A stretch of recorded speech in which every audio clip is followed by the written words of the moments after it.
Ya,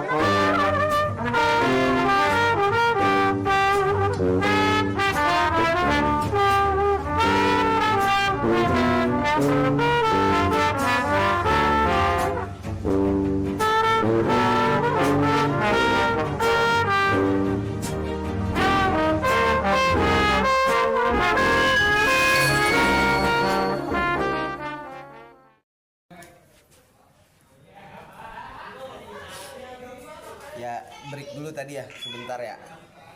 Karena kita kedatangan tamu. Nah, kita lanjut lagi nih.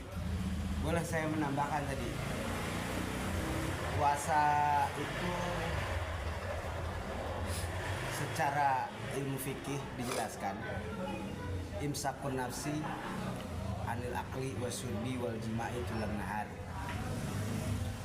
Puasa itu adalah menahan diri dari lapar, haus, dari makan, minum, dan berhubungan seks di siang hari. Nah,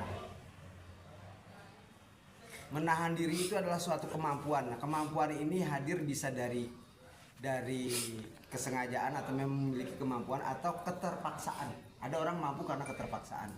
Dia mampu berpuasa karena keterpaksaan, memang karena nggak ada yang dimakan. Nah, itu. Nah, saya memberikan makan orang yang berpuasa itu bisa mendapatkan pahala seperti orang yang berpuasa. Ya, artinya ketika empati kita, simpati kita, kepedulian kita terhadap orang-orang yang sedang kelaparan atau kehausan, nah, itu hadir di dalam diri kita, sehingga itu yang bisa mendatangkan ridho Allah kepada diri kita, sehingga hal itu berasar seperti orang yang berpuasa terhadap diri kita.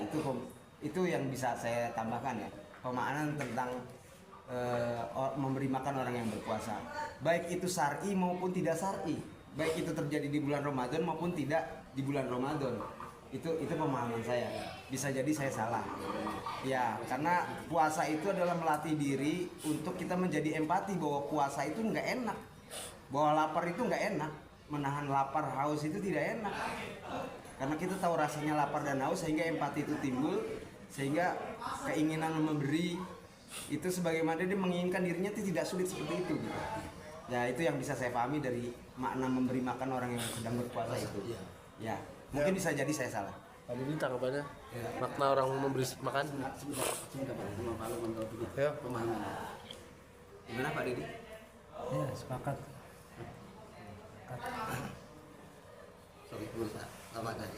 Jadi tujuannya buat memberi empati lah, peduli ketika kita sudah diuji lapar selama sebulan.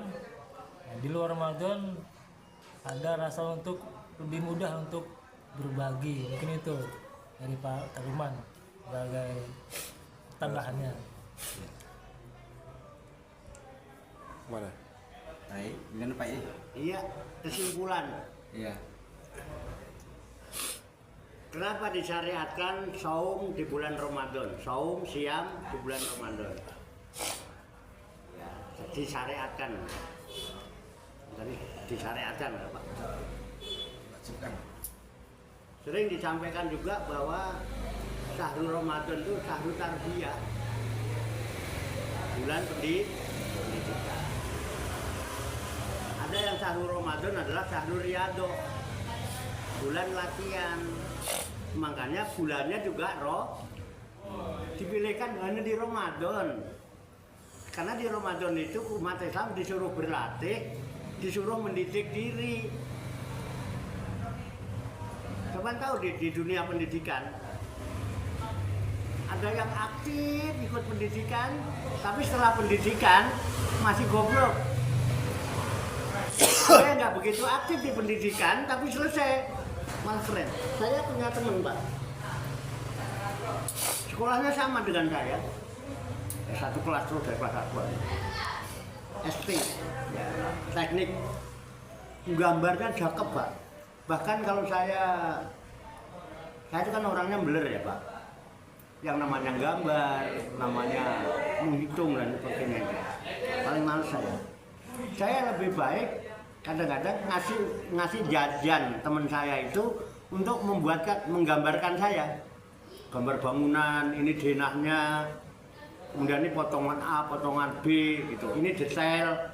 Itu gambar bangunan itu kadang cuma dikasih denah, Pak. Saya minta dia pinter, teori pinter, Pak. Yang ada mata pelajaran rencana anggaran. Jadi kalau kita menghitung biaya galian berapa, nanti bikin boplang berapa biayanya, campuran ininya, jago dia. Tapi selesai sekolah, Pak, itu sampai saya kemarin Pak, pernah ketemu sama-sama tua waktu saya pulang udah sama-sama tua. Itu kerjaannya Pak ngarit, tani ngarit, punya kambing, punya kebun dia. Nggak jadi pemborong, Pak.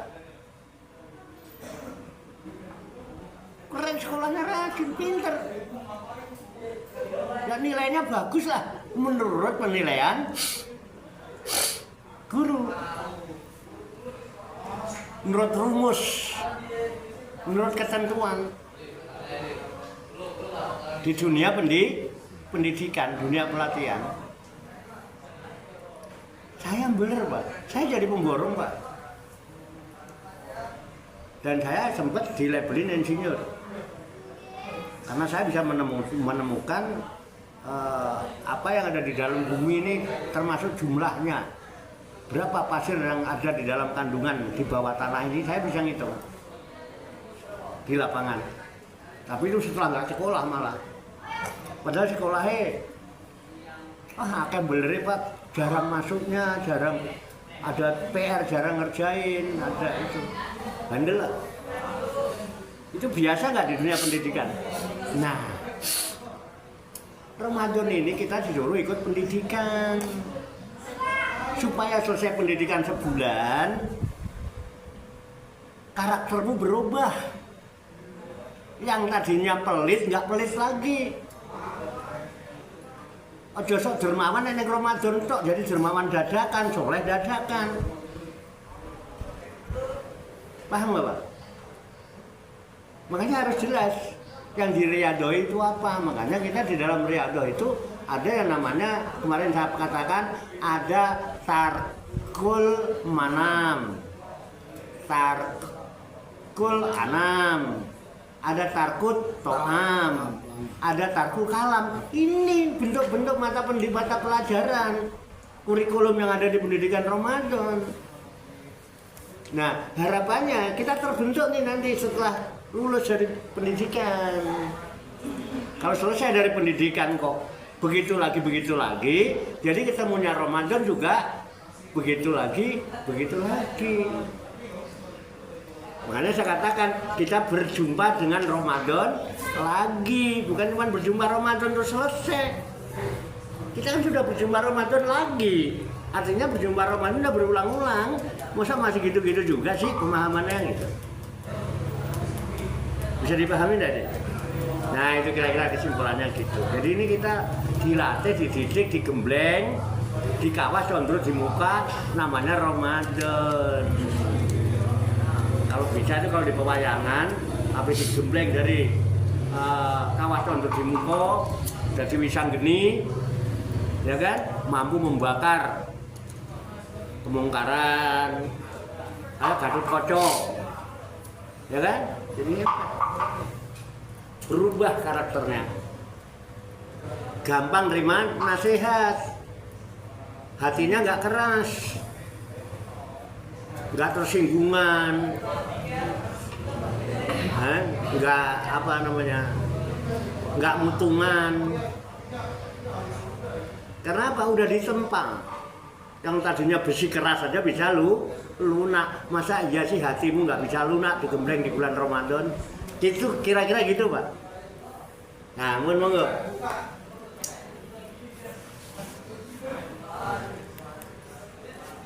Ada yang mau ditambahkan, teman-teman? Pak Zul tuh. Pak Zul. Ya mungkin ini ya, namanya juga pendidikan, namanya juga riyadhah.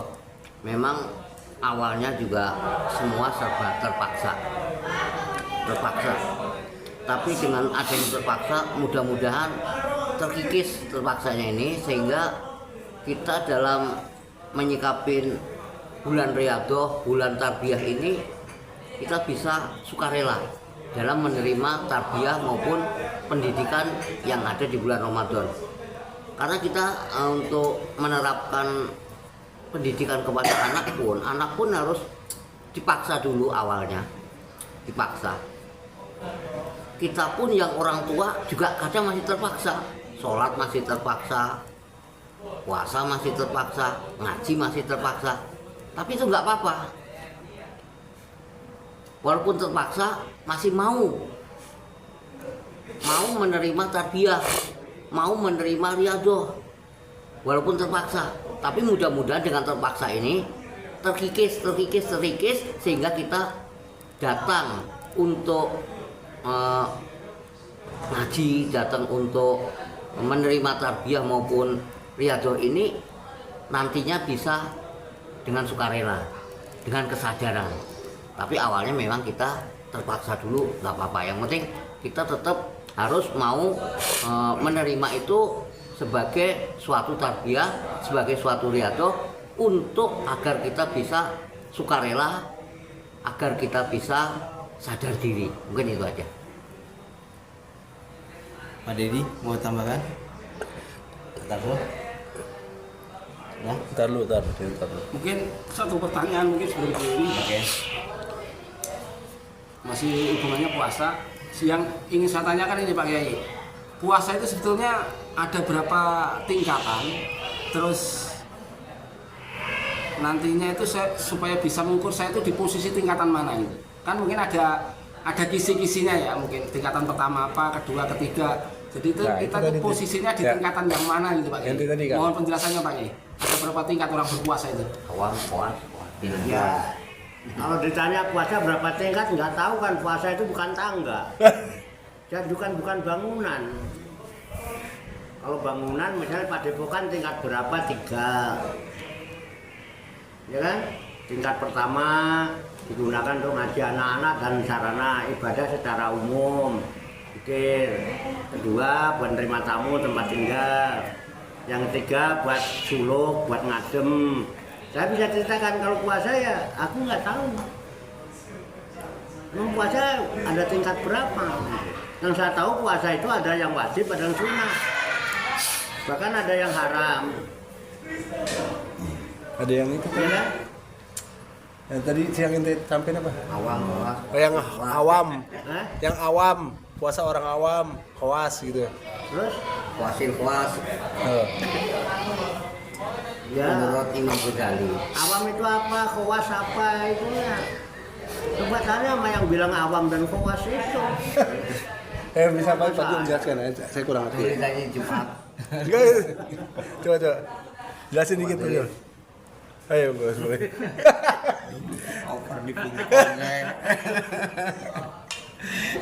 Itu kan materi khutbah tadi. Materi khutbah itu loh.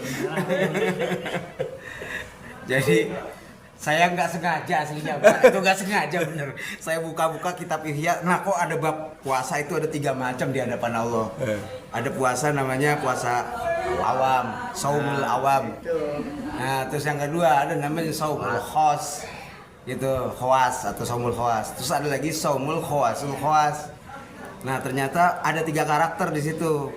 Karakter orang yang saumul awam itu adalah puasanya orang-orang yang sekedar menahan lapar dan haus. Gitu. Karena apa? Dia tidak peduli lagi dengan itu maksiat atau tidak. Yang penting dia nahan lapar sama haus saja. Sehingga dia nggak dapat dari puasanya kecuali lapar dan haus. Sebagaimana yang dinyatakan sama Imam Ghazali itu bahwa itu adalah saumul awam, puasanya orang umum begitu. Nah, kemudian ada puasa orang-orang yang khawas, saumul khawas. Saumul khawas itu puasanya orang-orang yang memang tidak sekedar menahan lapar, haus, jima di siang hari, tapi juga dia menjaga dirinya untuk tidak melakukan maksiat dan terus mengisi hari-harinya itu dengan kebaikan-kebaikan. Itu saumul khawas. Namun ada yang ketiga ini yang mungkin kita belum sampai kali ya. Karena ada yang disebut dengan saumul khawasul khawas. Puasanya orang-orang yang khususnya khusus. Itu istimewanya istimewa. Karena mereka berpuasa tidak lagi mikirin haus, nggak lagi mikirin lapar, nggak lagi mikirin jima di siang hari. Dia nggak galau karena dia bisa menjauhkan diri dari perbuatan keji dan mungkar. Dia juga tidak galau karena hari-harinya diisi dengan itu. Galaunya dia itu cuma satu, ketika dia tidak ingat lagi kepada Allah dan dia tidak lagi zuhud di dunia ini. Gitu. Saya rasa saya belum sampai di situ gitu kan. Dan di dua juga mungkin masih kali mungkin gitu, masih kali mungkin. Karena itu menurut Imam Ghazali di kitab Ihya Ulumuddin itu. Ya, intinya Ramadan itu adalah melatih diri kita untuk semakin baik ya. Betul kata Pak Yai tadi bahwa kita ketemu Ramadan lagi. Nah, Ramadan lagi inilah yang membuat kita berlatih lagi. Ya kalau tahu kadar diri kita semana gitu kan ya, dari situ kita belajar. Ya harusnya kita harus tingkatin gitu kan. Karena memang di hadis juga dinyatakan itu ngedalil lagi nih Pak Jul gitu. Udah malu mau ngedalilin sebenarnya. Ya itu tingkatan tadi ya. Iya, Gi, tingkatan. Kalau tingkatan yang tahu tingkatannya. Iya. Kalau saya kan Angel. kan puasa ya. Puasa menurut pemahaman saya yang saya pahami tentang puasa. Yang saya tahu yang namanya puasa itu nama bulan, Pak. Kalau Ramadan nama bulan untuk orang yang di zaman Jazirah Arab. Kalau puasa itu bulan untuk orang Indonesia.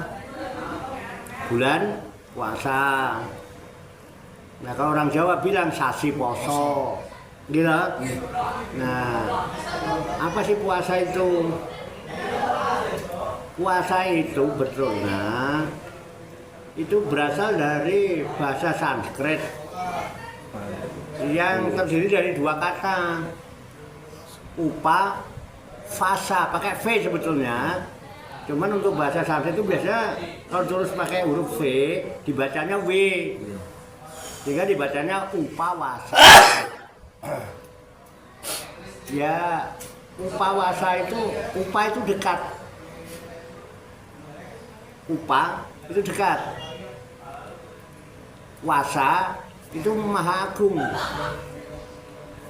Jadi upawasa menjadi upawoso, upawasa menjadi puasa, menjadi puoso, jadi poso. Itu perubahan aja, perubahan dari segi pengucapan itu berubah. Asalnya sih upawasa. Jadi dekat dengan yang maha agung. Artinya ya nggak ada tingkatan itu mah. Gimana dekat dengan yang agung itu tingkatannya di mana itu? Kalau ditingkatin maha agung, dekat dengan yang maha agung. Tingkatannya orang puasa itu apa? Ya nggak tahu saya, karena yang saya tahu puasa itu dekat dengan yang maha agung. Orang yang puasa berarti orang yang dekat dengan yang maha agung.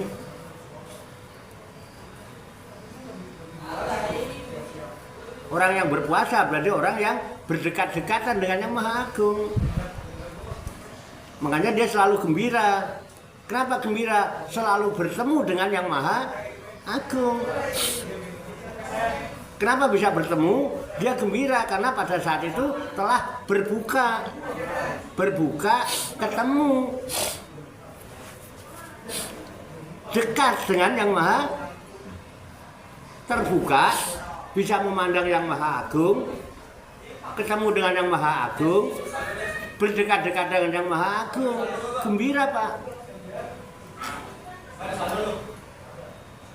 Nah, kalau bahasa Pak Ustadz, as-shaimu farhatani. Orang yang berpuasa itu mendapatkan dua kegembiraan. Farkatun indal iftar. Jadi kegembiraan pertama ketika iftar, fatoro, berbuka. Makanya orang yang memberikan sesuatu untuk berbuka, pahalanya sama dengan orang puasa. Untuk iftar, ya kan? Tapi kalau kita hanya memberikan makan kepada orang yang cuma mendapat lapar sama haus, terus kita dapat pahala apa? Yang kita kasih makan ada cuma dapat lapar sama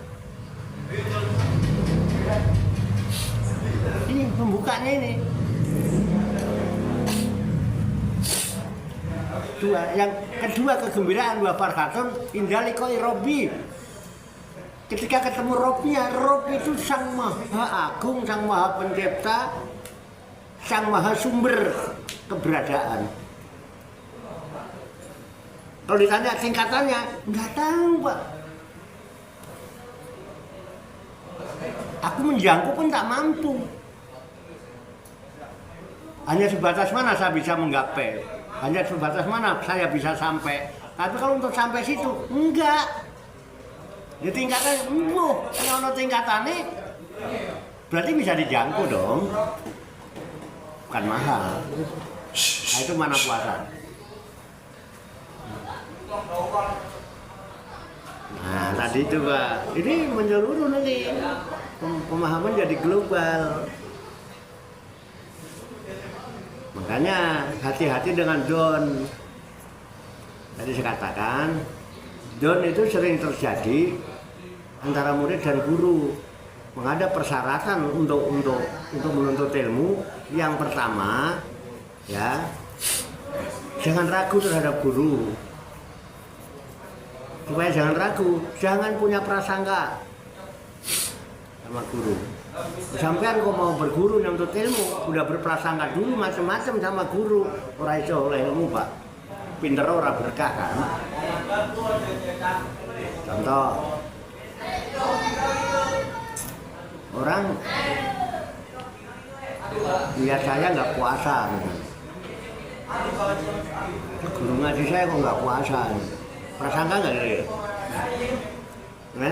Nah itu. Prasangkanya baik apa buruk kebanyakan? Buruk. Tuh, Allah tahu nggak? Tahu. Ya, puasamu saya pastikan lapar sama haus uang. Saya pastikan.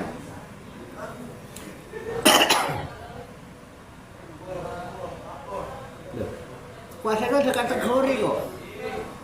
Orang boleh nggak puasa satu ketika dia sakit.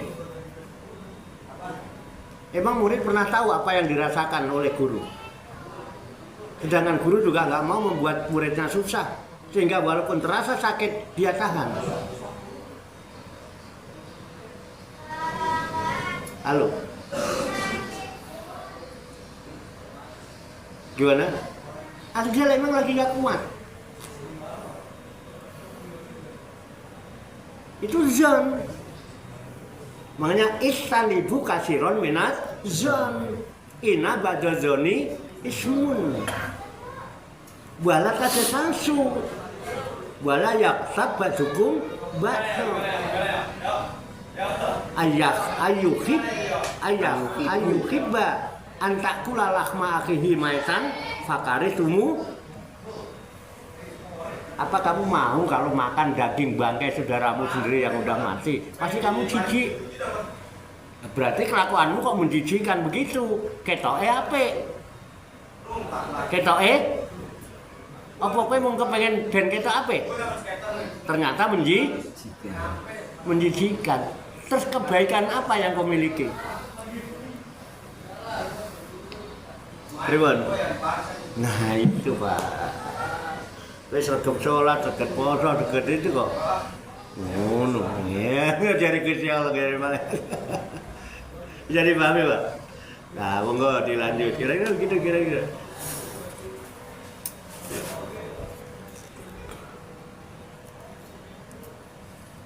Gimana Pak Tarfi? Pak Jun? Pak Dedi? Cukup? Ya, alhamdulillahirrahmanirrahim. Terima kasih Pak Yai Ya. masukannya. Semoga apa yang kita dengar bisa menjadi opini yang baik, apa yang kita lihat bisa menjadi perspektif yang baik, dan semoga Allah berikan kita kuah ilahiyah, ilmu laduniyah, agar kita bisa terapkan dalam kehidupan kita sehari-hari. Jika ada kurangnya, jika ada salahnya, saya mohon maaf. Billahi taufiq wal hidayah. Wassalamualaikum warahmatullahi wabarakatuh. Waalaikumsalam warahmatullahi wabarakatuh.